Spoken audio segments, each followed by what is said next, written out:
তোমালোকৰ 4 মহলাটো হ'লগৈ নে ৰিন্তু? ক'তনো হৈছে নব? কাম একো কৰিবই পৰা নাই। এই ব্যস্ততাই একেবাৰে খাই দিছে বুজিছানে? আৰে আহিবাচোন এদিন চাবলৈ। সদায় যাম বুলি ভাবো জানা, পিছে এওঁৰটো মৰিবলৈকো সময় নাই। দাদা তইচোন আমাৰ ঘৰলৈ নহয় আজি এবছৰ মানেই হ'ল, নহয়নে আমাৰ? দাদা তইতো আমাৰ ঘৰলৈ নহা 2 বছৰ মানে হ'ল চাগে। বাৰু বাদ দে এইবোৰ কথা। আচ্ছা দাদা ক, তই যে বেলতলাৰ ফালে ফ্লেট এটা লৈছিলি, কি কৰিলিনো সেইটো? আছে পৰি। আচ্ছা শুন না, যদি সেইটো বেচ, আমাৰ অফিচৰ কলিগ এজনে। নাই ভাই, সেই ফ্লেটটোৰ মালিক মই নহয়, এই তোৰ বৌহে। বৌ? কি যে কোৱা ৰিন্তু, সেইটো সদ্যহতে লৈছোহে, ইণ্টেৰিয়ৰৰ কাম শেষে হোৱা নাই। থাকচোন কৰি 2 দিনমান। বেছি বুজিছ, বাট নট নাও। অলপ দামটো উঠক নে কি কওঁ? ৰাইট। ইহঁতক নানিলা? নক'বা আৰু বৌ, ৰূপাৰ কলেজলৈ নাক আহিছে, তাইতো অহাৰ উপায় নাই। আকৌ ল'ৰা ছোৱালীহালৰ এই কলেজ টিউচন মানে তাকে চাচোন বাৰু, এতিয়া জানো মাৰ কাষত ৰৈ থাকিলে হ'ব? জানোতো বিজনেছৰ কথা, এটা দিন লোকচান মানে কিমান যে লোকচান। আৰে দাদা, চৰকাৰী চাকৰি হ'ল বুলি মোৰ জানো বেলেগ? এটা দিনৰ কাৰণে নিজৰ টেবুলখন যদি আনৰ হাতত দি থৈ আহোঁ, আৰে ভাই লোকচান কিমান? দাদা এটা কাম কৰোঁ বুজিছ, কচোন। আমি দুইটাই মিলি মোটামুটি টকা এটা দেউতাৰ হাতত দি থৈ যাওঁ।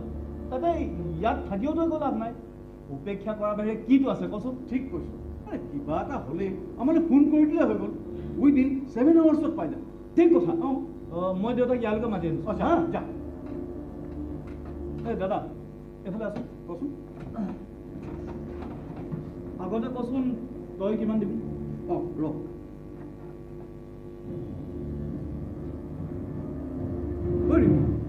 বৰ ডাঙৰ কথা হ'ল। কি হ'ল? মই ক্ৰেডিট কাৰ্ডখনে আনিবলৈ পাহৰি থাকিলোঁ। হেমা, এই তোমাৰ গুৰিত বাৰু কিমান মান হ'ব? কি যে কৰা তুমি? ক্ৰেডিট কাৰ্ডখন তোমালৈ এৰি থৈ আহিব লাগেনে? ৰ'বা চাইছোঁ, 5,000 মান হ'ব নেকি? হ'ব দিয়া। বঢ়িয়া, 5,000 ন? বঢ়িয়া। মোৰ 5,000। ল আৰে ভাই, পাছততো আৰু খৰচা আছেই হয় নাই? মই দেউতাক মাতি আনিছোঁ। যা।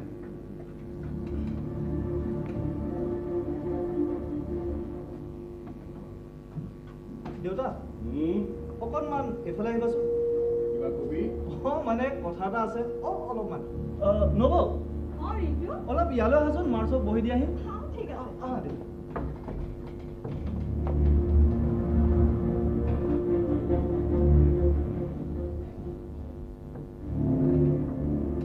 দেউতা, কথাটোতো আপুনি গম পাইছেই, আৰু ডাক্তৰে মাত্ৰ কেইদিনমানৰে সময় দিছে।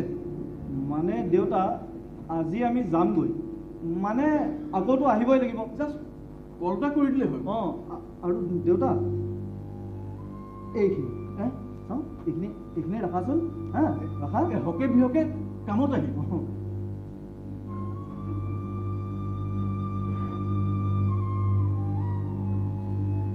ৰঞ্জন, তোমাক কিমান কৈছিলোঁ আইতাক চুই নাথাকিবলৈ? চাওঁ এফালে হাতখন দিয়া।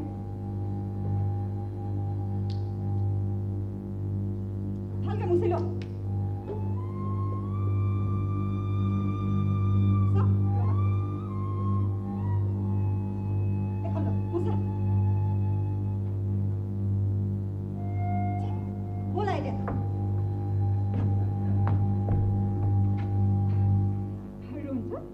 ককাক সেৱা কৰা আকৌ।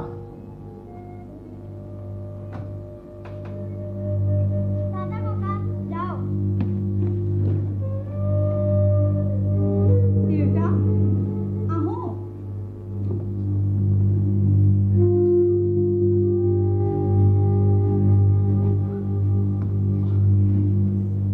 আপুনি চিন্তাই নকৰিব দেউতা, আমিতো ফোন কৰি খবৰ লৈয়ে থাকিম। আহোঁ।